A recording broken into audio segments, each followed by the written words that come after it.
What's up, guys? Scott from Saving Abel here. And if you're not in the now, you're in the nothing. So you guys are once again out on the road. Welcome back, right? Yeah, yeah. How long has it been since you guys have had some time off? I mean, did you guys get a little extended vacation this time? Yeah, and it was the first time since we signed our record deal that we've been off the road for longer than like 3 weeks. Wow. We signed in 2007, 2008, and then we toured the first record for 2 years, and then we wrote the second record from the road. And then this time we said, let's not do that again. Let's actually go home and be proud of this third record. Not that we weren't proud of the second record, but we went home and for about 6 months, took some time off, regrouped, talked about the direction we want to go in the third record, and then we put it down, and it kicks ass, and we can't wait to bring it to the people. We've been out, we've played about 4 shows, and this is the first week of tour, so we're all kind of getting our legs back under us and getting used to it. Nice, nice. So, just getting underway with this new tour. What kind of places are you guys hitting on this kind of first leg of the tour? Well, we're learning that when you go away for a while, you kind of got to climb back up sometimes. So, you know, we took 6 months off, and a lot of the same clubs are having us back, you know, but as we all know, the economy's a little bit rough, and it's kind of like promoters are really kind of tentative about taking the risk. So we're finding ourselves still doing the huge festivals, you know, headlining a lot of fairs like today, and then doing some support acts for some huge, you know, mega rock bands. We got a gig with Journey, you know, at not Primus, at Sturgis. Wow. It's funny because we'll do that and we'll play in front of like 20,000 people, and then the next day we're in some like shithole bar, you know, 450 capacity, but that's where we started. So we're definitely not you know, too big to go back to our roots. If Saving Abel fans want to come out and see us in a bathroom, we'll go play in a bathroom. We don't care. Nice. It's a great attitude to have. Yeah, man. Hey, fans made us everything that we've become, so here's to them. Nice. So what can the fans expect from the Saving Abel live show now?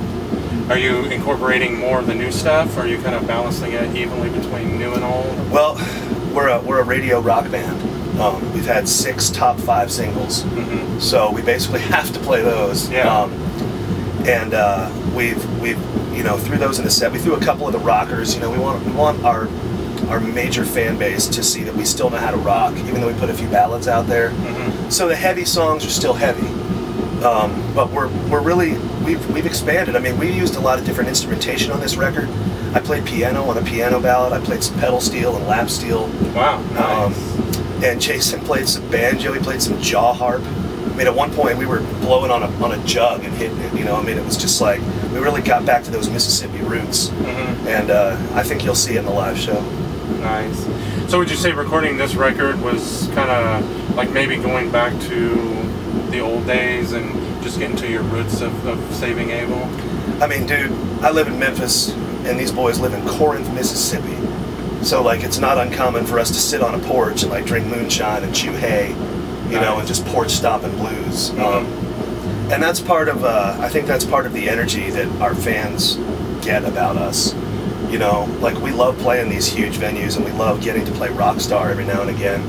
But again, we're very humble cats that know where we came from, and we want people to understand that through our sound. So I think it's really cohesive the way we kind of put it down and the way it's segueing into the live show. Nice. Are there any dates on the upcoming tour that you're looking forward to playing? When you've seen the itinerary, you're like, fuck yeah, we're playing there again. Well, Sturgis, this is our 4th or 5th year in a row, I think. That's always a good time. Yeah, and I mean, Journey, you know, it's like, and last year we did it with Tesla. That's a great pairing right there. Yeah, dude, and then we saw him at the airport, and then I ended up doing a session. I was doing some other stuff while we were off, and I did a session with Tesla's drummer, and I was just like, this is surreal, man. He was like, yeah, I remember you guys played with us. I was like, you remember that? So those are idols of mine, you know. That's probably the biggest one for me. There's definitely some more rocking. You know, we just did a show with Volbeat. That was really fun. Yeah, I love those guys. Yeah, we just did some stuff with them a couple weeks ago on the Zombie Megadeth tour. Yeah. And great guys. Pan over right there. You can see the... Yep, there we go.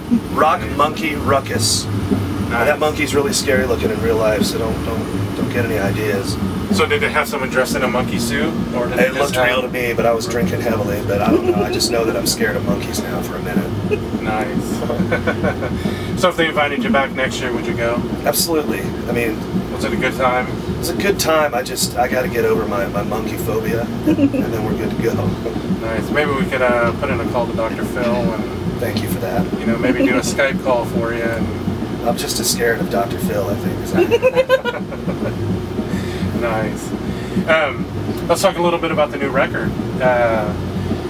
Man, the first single that I got from the record label, I was like, fuck, these guys aren't messing around this time. Came with the heavy. I mean, we decided to lead with that track because, one, it's very palatable to audiences. I think, you know, bringing down the giant, everybody loves an underdog. Yeah. And, you know, the giant could be anything. You know, for the video, we jumped on with this bullying thing because it's just really uncool. Might be overdone, but, you know, there's still some kids that are bullying. It's still going on. It's going on. Yeah. And it always will. It always will. And so we kind of took a stance, you know. And then, you know, it could be just corporate America, you know, and small businesses trying to prevail. I mean, it could be your bills, you know, bring down your debt. It could be any number of things. And so we think it's a very positive message. And the overall tone of this record is very positive. A lot of the songs, you know, it's easy to kind of get in that depressed mode when you're on the road and you wind up writing really kind of darker, sadder songs. We were like, man, let's not be sappy on this one, but let's put a positive message out there.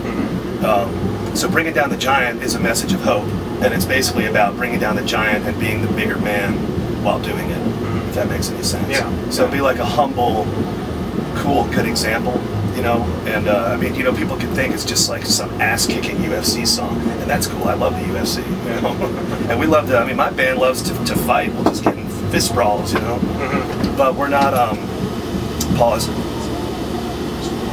One more minute? Okay. Sorry. That's all good.